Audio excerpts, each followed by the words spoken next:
أمثله إنك أنت العليم الحكيم لرضا الله تعالى ولتوفيق البلايا ولمن سر بهذا الكتاب والذين سبقونا بالإيمان لهم الفاتحة.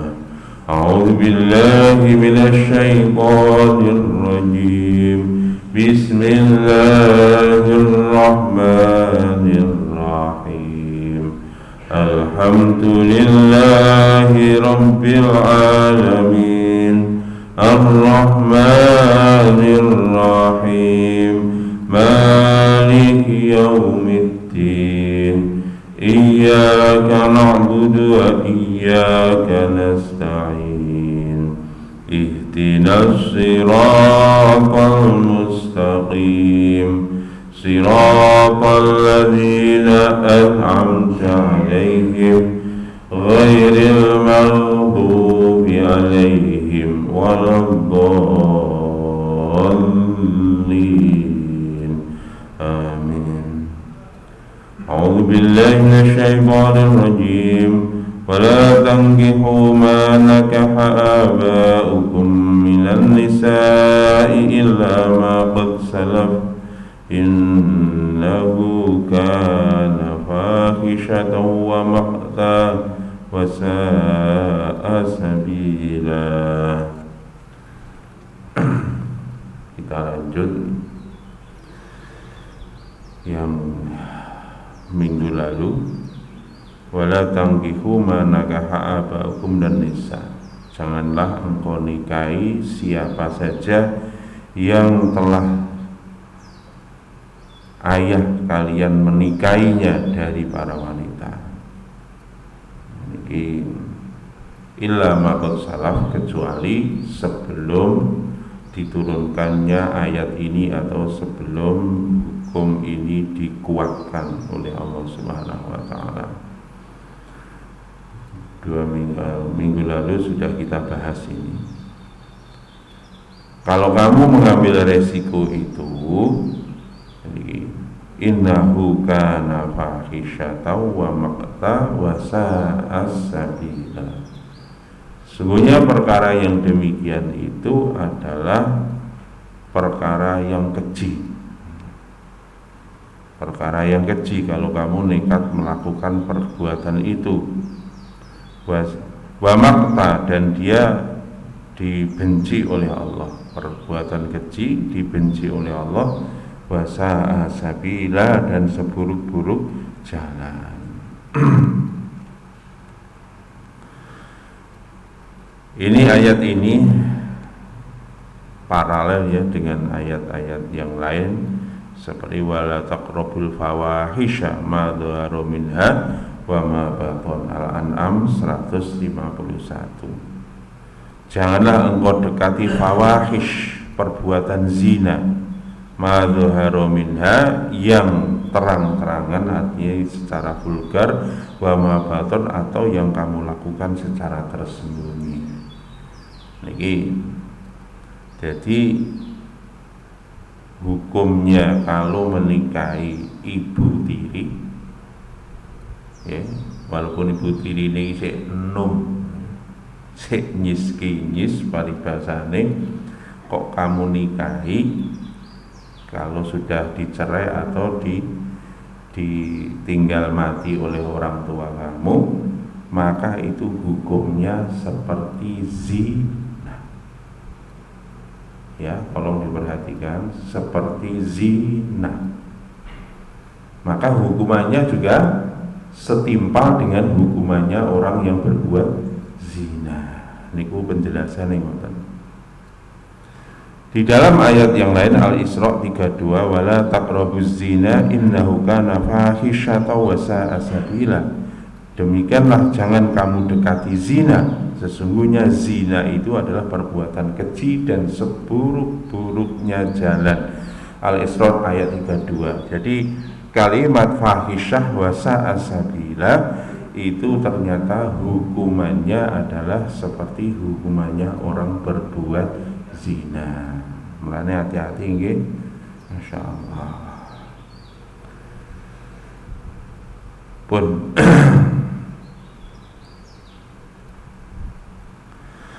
Wa qala Atha bin Abi Rabah fi qouli wa maqta ay bimaqtillahi alaihi wa sa'asabila ay wa bi satoriqon liman salakahu minan nas. Nah, menurut Atha bin Rabah di dalam penjelasan arti wa maqta, artinya Allah murka kepadanya. Artinya yamqitullahu alaih, Allah murka padanya. Wa sa'asabila artinya adalah wa bi satoriqon, yakni seburuk-buruk orang yang mengambil jalan, liman salakahu melalui jalan itu. Manusia yang mengambil jalan itu ada seburuk-buruk manusia. Niki menurut Imam Atha bin Rabah radhiyallahu anhu.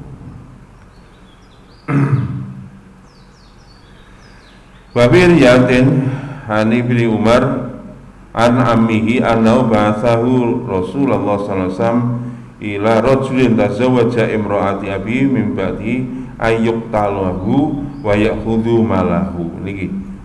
Jadi menurut riwayat Ibnu Umar, diriwayatkan dari pamannya Ibnu Umar, sesungguhnya Rasulullah SAW mengutus seorang laki-laki, sesungguhnya Rasulullah SAW mengutus pamannya Ibnu Umar kepada seorang laki-laki yang memaksa menikahi ibu tirinya setelah diturunkan ayat ini supaya membunuhnya dan mengambil hartanya, dan hartanya dianggap sebagai harta fai.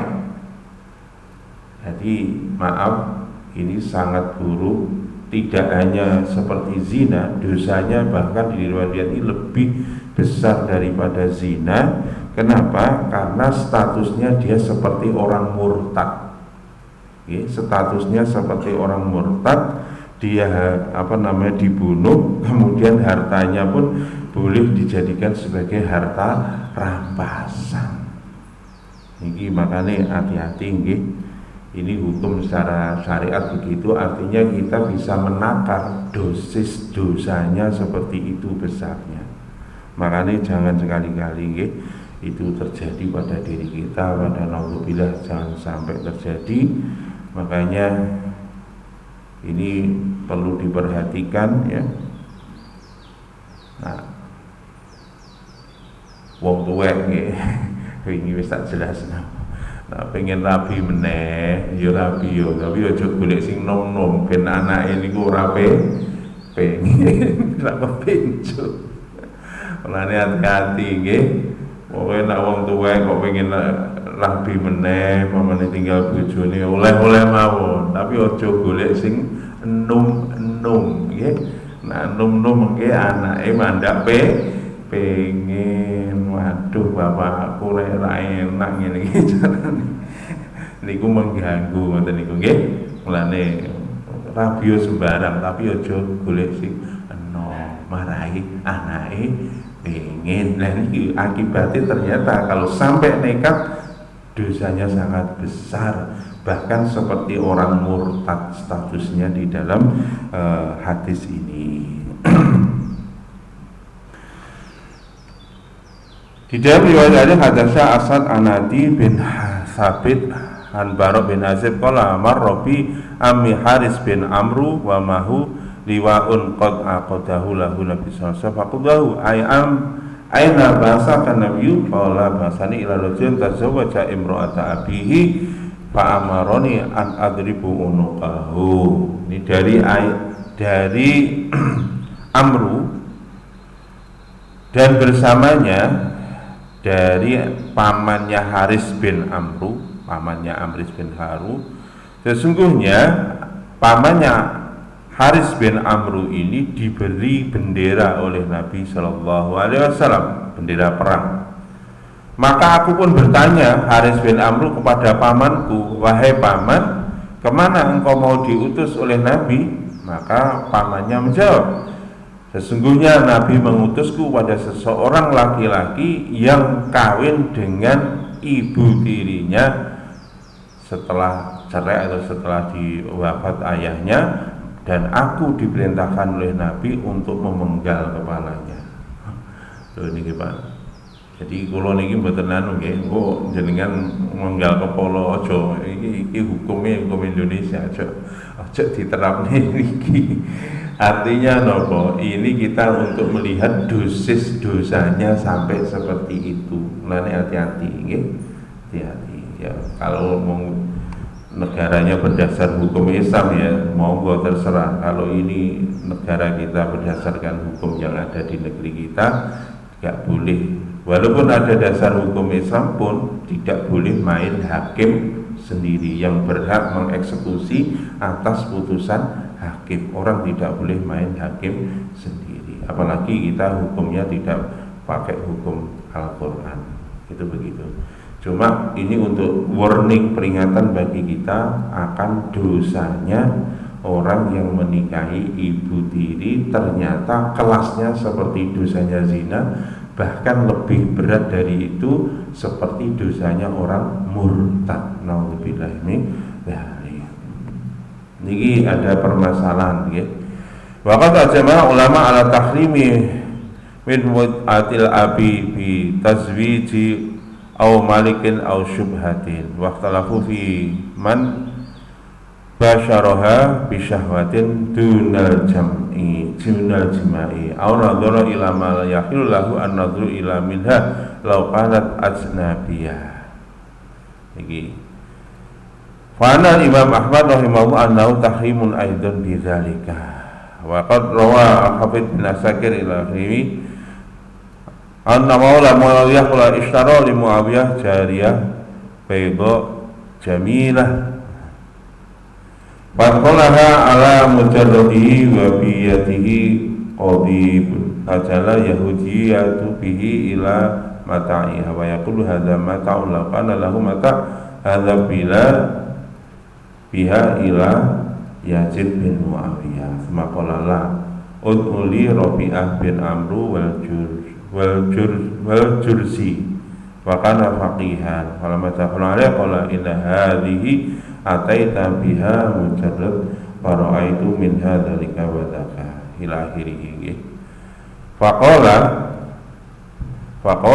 la taf'al ya Amirul Mukminin fa inha la taslihu lahu. Tsumma qala na'am ma ra'aitu. Tsumma qala id'uli Abdullah bin Mas'ud fazada fada'u wa kana atamasyadidul adamat faqala tulaka hadhi baydul biha waladak.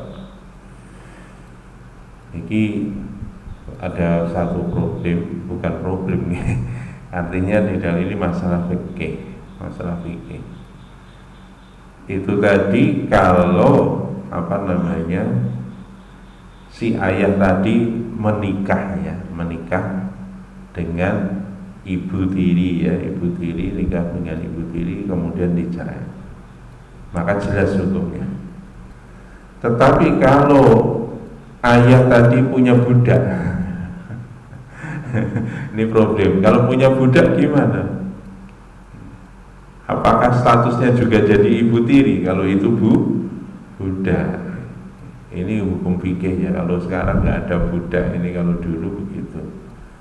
Ternyata dari tadi cerita ini juga sama. Walaupun dia statusnya budak pun anaknya tidak boleh mengawini siapapun dari wanita yang sudah digauli oleh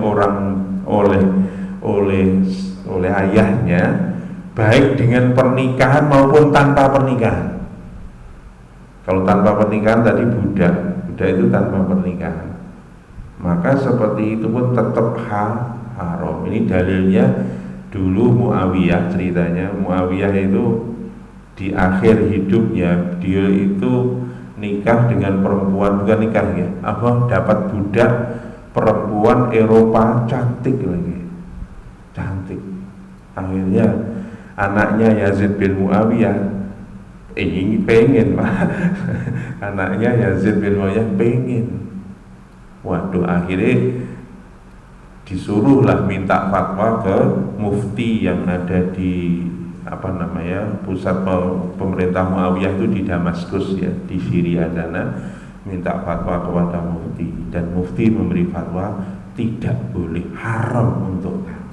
Maka Yazid pun urung diri tidak jadi menikahi budak yang telah digauli oleh ayahnya. Niku ceritanya ngoten. Lah niki akhirnya turun, Pak. Dari hukum ini akhirnya turunnya begini. Andaikan maaf ya, naudzubillah, jangan sampai terjadi seorang ayah berbuat zina, kemudian dengan seorang wanita, kan gak dinikahi, kemudian misalkan akhirnya gak jadi, ya gak jadian. Nah, anaknya pamannya pengen nikahi, maka ini secara hukum jatuhnya juga haram dinikahi oleh anak tirinya, bukan anak tiri ya sebetulnya, karena dia statusnya dia zina tadi. Maka itu perempuan yang dizinai oleh ayahnya tetap haram bagi anak untuk menikahi perempuan itu. Niku ngoten. Akhirnya hukumnya diturunkan lagi, Pak. Diturunkan lagi. Nopo? Nah, enten bapak misalkan tidak sampai terjadi ya, berbuat zina. Saya wong wedok naudzubillah nggih, seneng kesesem karo wong wedok. Bapak wong tuwa nggih. Niku wau sakjane wong tuwa niku wonten wong wedok niku urung dizinai, lagi diambungi tok, minta maaf bahasane gampang gitu.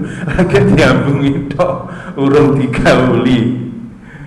Nah itu anaknya kalau mau menikahi bekas yang disenangi orang tuanya itu bagaimana? Di dalam hal ini ulama ikhtilaf, Pak. Ulama ikhtilaf untuk urusan ini. Kalau untuk urusan seperti itu ada ulama yang tetap mengharamkan, Pak. Tetap mengharamkan, tetapi ada ulama yang membolehkan. Kenapa? Karena belum terjadi hubungan seks atau belum nikah. Jadi ini sifatnya atau ya, belum hubungan seks atau belum nikah, maka itu masih boleh dinikahi oleh anaknya. Tapi kalau sudah, maka tetap haram untuk menikahi ibu tiri, mantan ibu tiri, mantan ibu tiri. Itu begitu, Pak. Ini terkait dengan hukum fikih. Makanya Masya Allah pun gak seaneh-aneh lah. Wis wong tuwek rasa aneh-aneh nggih. Makanya wis sing biasa-biasa mawon. Mungkin dari marai rupet ngoten mawon. Ngoten mawon nggih. Insyaallah niki bicara hukum ilmu nggih. Aja dipraktek nih, awas. Jadi awas. Ngoten niki bicara hukum itu nih. Buat ngoten mawon ngaji pagi hari ini, insyaallah nanti kita sambung setelah Lebaran. Ya, pada Bapak Ibu saudara sekalian, selama saya ngisi setahun nae ono kurang luwih nyuwun ngapura. Nggih, Bapak Ibu nggih, kadang-kadang kula nyinggung perasaan jenengan, kesindir dan lain sebagainya. Kula mboten sengaja, hak kula niku mboten sengaja, mboten napa. Nggih memang keadaane ngoten lho, kula ya maca apa eneke niki. Ora tak bumboni ya tak bumboni titik ngoten. Dibumboni titik. Lah nek kenek nyuwun sewu, sing kenek niku mboten jenengan, kula dhewe ya kenek ngoten lho. Kula dhewe ya kenek kali ngaji kula ya kadang-kadang ya telet bareng. Ini ngaji ini kan kula rekam to. Mungkin biasanya kula nyetir mobil ngoten kula setel. Ya Allah, kadang-kadang kula telet-telet nggih. Ya Allah. Iki aku kelaku aku sik ngene urung iso lakoni. Ya setunggal bareng-bareng muga-muga saged nglakoni bareng-bareng. Nggih. Makane nek enten kirang luwihe kula nyuwun ngapunten sak kathah-kathahipun. Mugi-mugi niki napa Idul Fitri kita tetap diberikan kesehatan. Yang mau mudik hati-hati nggih, kompor-kompor dipateni, lali. Nak perlu gasnya dicoplok. Nggih. Niki mbak perkara ngeten iki nak dilene kadang-kadang nggih lali. Kula dhewe kadang-kadang ngelekne ya lali. Pokoknya niku hati-hati supaya tidak terjadi apa-apa. Nggih monggo. Mudah-mudahan Bapak Ibu mudiknya lancar sampai ketemu dengan keluarga yang ada di kampung, kembali lagi dalam keadaan sehat walafiat. Terus pesen nggih, sing melok riyaya sesuk monggo. Sing melok setu monggo nggih. Ojo ngilok-ngilok nih wis. Niku mau pesen. Nek jenengan yakin sesuk nggih jenengan. Nah arep yakin setu nggih monggo. Pokoke ojo saling ngilok-ngilok nggih. Dijaga kerukunan sesama umat Islam. Didelok wong kafir isil mungkin aja dengan gelut guru-guru niku ngoten nggih. Makane boten napa-napa nikulah khazanah keilmuan nggih ngoten niku. Apalagi kita orang awam nggak ngerti apa-apa nggih monggo. Nggih. Nak Pak Anies napa nak kula nggih biasa wingi nggih. Nak kula memang nunggu pemerintah. Apa mergo wonge pemerintah nggih mboten. Anies wonge pemerintah. Mboten lha kula memang yakin kula damel sing niku mboten lho. Makane nggih monggo silakan. Karena dua-duanya nggih ada dalilnya. Hisab pun juga ada dalilnya. Yang ru'yah juga ada dalilnya. Monggo. Cuma kula nggih luwih mantep melok pemerintah niku dengan cara ru'yah bil fi'li. Yang ikut hisab kami persilahkan, sing penting pesen kula ojo gelut ngoten nggih. Nggih, ngoten mawon nggih. Lah nek suami istri pripun Pak sing sita? Lah niki nek ngeten iki nggih diselesaikan secara adat mawon di rumah niku. Diselesaikan mawon secara adat ngoten mawon di rumah. Ngoten nggih. Ngoten mawon kula tutup. Pirang luwih nyuwun ngapunten wabillahi taufik wal hidayah wa ridha inayah. Subhanakallahumma wa bihamdika asyhadu an la ilaha illa anta astaghfiruka wa atubu ilaik. Assalamualaikum warahmatullahi wabarakatuh.